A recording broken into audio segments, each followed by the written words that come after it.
ಪ್ರಾಮಾಣಿಕವಾಗಿ ಜಯ ಸಿಕ್ಕಿಲ್ಲ. ಆ ಹೆಸರುಗಳನ್ನು ಸೇರಿಸ್ಕೊಳ್ಳಿಕ್ಕೆ ಡಿಸಿಪಿ ನಿಜಕ್ಕೂ ನೋಡಿ, ಈ ಒಂದು ಆತ್ಮಹತ್ಯೆ ಭಾಗ್ಯ ಕೊಡುವಂಥ ಒಂದು ಸರ್ಕಾರವಾಗಿದೆ ಈ ಕಾಂಗ್ರೆಸ್ ಸರ್ಕಾರ. ಏನಪ್ಪ, ಈ ಸರ್ಕಾರ ಬಂದ ಕಾಲದಿಂದನೂ ಆತ್ಮಹತ್ಯೆನೇ ಗ್ಯಾರಂಟಿ ಅನ್ನುವಂಥ ರೀತಿಯಾಗಿದೆ. ಆತ್ಮಹತ್ಯೆ ಸಾಮಾನ್ಯ ಮನುಷ್ಯರು, ಅಮಾಯಕರು ನ್ಯಾಯಯುತವಾಗಿ ಒಂದು ಉತ್ತಮ ನಾಗರಿಕರಾಗಿ ಬಾಳ್ತಿರುವಂಥ ವ್ಯಕ್ತಿಗಳಿಗೆ ಕಿರುಕುಳ ಕೊಟ್ಟು ಅವರ ಜೀವ ತಗೊಳ್ಳುವಂಥ ಕೆಲಸಗಳನ್ನ ತೊಂದರೆ, ಕಿರುಕುಳ ಮಾನಸಿಕವಾಗಿಯೂ ದೈಹಿಕವಾಗಿಯೂ ಎಲ್ಲ ರೀತಿ ಕಿರುಕುಳ ಕೊಟ್ಟು ಅವರು ಆತ್ಮಹತ್ಯೆ ಮಾಡ್ಕೊಳ್ಳೋ ರೀತಿ ಅವ್ರನ್ನ ಪರಿಸ್ಥಿತಿ ನಿರ್ಮಾಣ ಮಾಡಿರುವಂಥ ಈ ವ್ಯಕ್ತಿಗಳು ಶಾಸಕರುಗಳಾಗಲಿ, ಸರ್ಕಾರ ಆಗಲಿ, ಮಂತ್ರಿಗಳಾಗಲಿ ಹಲವಾರು.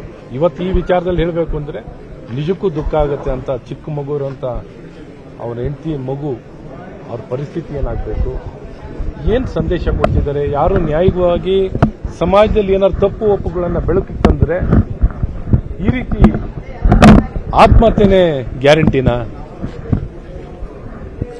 ಸಮಸ್ಯೆಗಳು ಹೇಳಬಾರ್ದಾ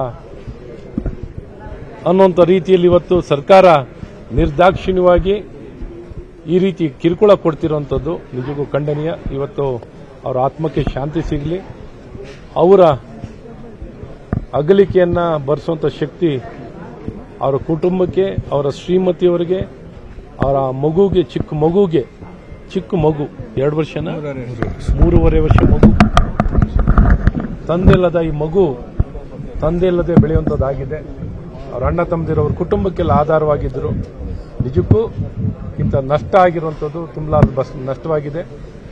ಆದರೂ ಇವತ್ತಿನ ನ್ಯಾಯಕ್ಕಾಗಿ, ಸತ್ಯಕ್ಕಾಗಿ ಹೋರಾಟ ನಡೆದಿದೆ. ಅವರ ಆತ್ಮಕ್ಕೆ ಶಾಂತಿ ಸಿಗಬೇಕು ಅಂದರೆ ನಿಜಕ್ಕೂ ಈ ಸಂಬಂಧಪಟ್ಟ ವ್ಯಕ್ತಿಗಳು, ಈ ಶಾಸಕರು ಮತ್ತು ಇನ್ನು ಇತರ ಇಬ್ಬರು ವ್ಯಕ್ತಿಗಳಿಗೆ ಶಿಕ್ಷೆ ಆದಾಗ ಮಾತ್ರ ನಿಜಕ್ಕೂ ಅವರ ಆತ್ಮಕ್ಕೆ, ಒಬ್ಬ ಸಾಮಾನ್ಯ ಮನುಷ್ಯನಿಗೆ ನಿಜಕ್ಕೂ ಒಂದು ಸಮಾಧಾನ ಸಿಗೋದಾಗಲಿ, ಅವರ ಆತ್ಮಕ್ಕೆ, ವಿನಯ್ ಅವರ ಆತ್ಮಕ್ಕೆ ಶಾಂತಿ ಸಿಗಲಿಕ್ಕೆ ಸಾಧ್ಯವಾಗುತ್ತೆ. ಹಾಗಾಗಿ ನ್ಯಾಯಯುತವಾದಂಥ ಇವರಿಗೆ ಶಿಕ್ಷೆ ಆಗುವಂಥದ್ದು ಆಗಬೇಕು ಅನ್ನೋಂಥ ಒತ್ತಾಯವನ್ನು ಮಾಡಿ ಮತ್ತು ಅವರ ಏನೋ ಒಂದು ಆತ್ಮಕ್ಕೆ ಶಾಂತಿ ಸಿಗಲಿ ಅಂತ ಮತ್ತೊಮ್ಮೆ ಪ್ರಾರ್ಥನೆಯನ್ನು ನಾವೆಲ್ಲ ನಾಡಿನ ಜನತೆ ಪ್ರಾರ್ಥನೆಯನ್ನು ಮಾಡ್ತೀವಿ. ಬೆಳಗ್ಗಿಂದ ಇಲ್ಲಿ ಶವಾಗಾರದ ಮುಂದೆ ನಾವು ಕಾಯ್ತಾ ಕುಳಿತಿದ್ದೇವೆ. ಅವರಿಗೆ 9:50ಕ್ಕೆ ಕಂಪ್ಲೇಂಟ್ ಕೊಡಲಾಗಿದೆ. 3 ಗಂಟೆವರೆಗೆ ಎಫ್ಐಆರ್ ಹಾಕಲಿಕ್ಕೆ ಮೀನಾಮೇಷ ಎಣಿಸಿದ್ದಾರೆ. ಡೆತ್ ನೋಟ್ ಅಲ್ಲಿ ಎಲ್ಲಾ ಹೆಸರುಗಳನ್ನು ಬರೆದಿಡಲಾಗಿದೆ. ಅದರ ಪ್ರಕಾರ ನಮ್ಮ ಅವರ ವಿನಯ್ ಅವರ ಅಣ್ಣ ಜೀವನ್ ಅವರೇ ತಮ್ಮ ಕೈ ಬರಹದಲ್ಲಿ ಕಂಪ್ಲೇಂಟ್ ಅನ್ನು ಕೊಟ್ಟಿದ್ದಾರೆ.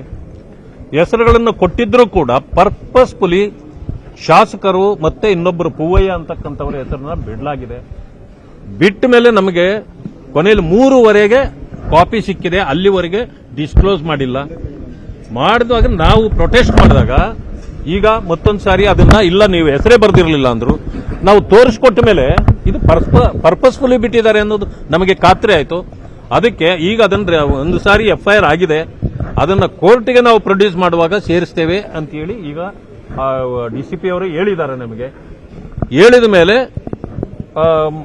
ಕುಟುಂಬದವರು ಒಪ್ಕೊಂಡಿದ್ದಾರೆ. ಅದರಿಂದ ಈಗ ತೆಗೆದುಕೊಂಡು ಹೋಗ್ತಕ್ಕಂಥದ್ದಿದೆ. ಇದರಲ್ಲಿ ಪಿತೂರಿ ಇದೆ. ಶಾಸಕರುಗಳನ್ನ ರಕ್ಷಣೆ ಮಾಡತಕ್ಕಂಥದ್ದು ಸರ್ಕಾರದ ಬಹುಶಃ ಅವರಿಗೆ ಜವಾಬ್ದಾರಿ ಅಂತ ತಿಳ್ಕೊಂಡಿದ್ದಾರೆ. ಅನೇಕ ಶಾಸಕರುಗಳನ್ನ, ಮಂತ್ರಿಗಳನ್ನ ಈ ರೀತಿ ಕ್ಲೀನ್ ಚಿಟ್ ಕೊಟ್ಟು ನಮ್ಮ ಕಾರ್ಯಕರ್ತರನ್ನ ಇವತ್ತು ತೊಂದರೆ ಕೊಡ್ತಕ್ಕಂಥದ್ದು, ಅವರಿಗೆ ಅನ್ಯಾಯ ಮಾಡತಕ್ಕಂಥ ಕೆಲಸವನ್ನ ಈ ಸರ್ಕಾರ ಮೊದಲಿಂದ ಮಾಡ್ತಾ ಬಂದಿದೆ. ಇದರಲ್ಲಿ ನಾವು ಯಾವುದೇ ಕಾರಣಕ್ಕೆ ನಾವು ಕಾಂಪ್ರಮೈಸ್ ಆಗೋದಿಲ್ಲ.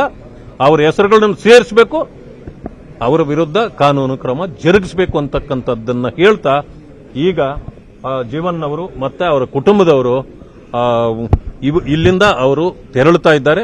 ನಾಳೆ ನಮ್ಮ ಅಧ್ಯಕ್ಷರು ಕೂಡ ಅಲ್ಲಿ ಹೋಗ್ತಿದ್ದಾರೆ. ಹೋಗಿ ನಾವೆಲ್ಲರೂ ಸೇರಿ ಧರಣಾ ಕಾರ್ಯಕ್ರಮ ಮುಂದುವರಿಸ್ತೇವೆ.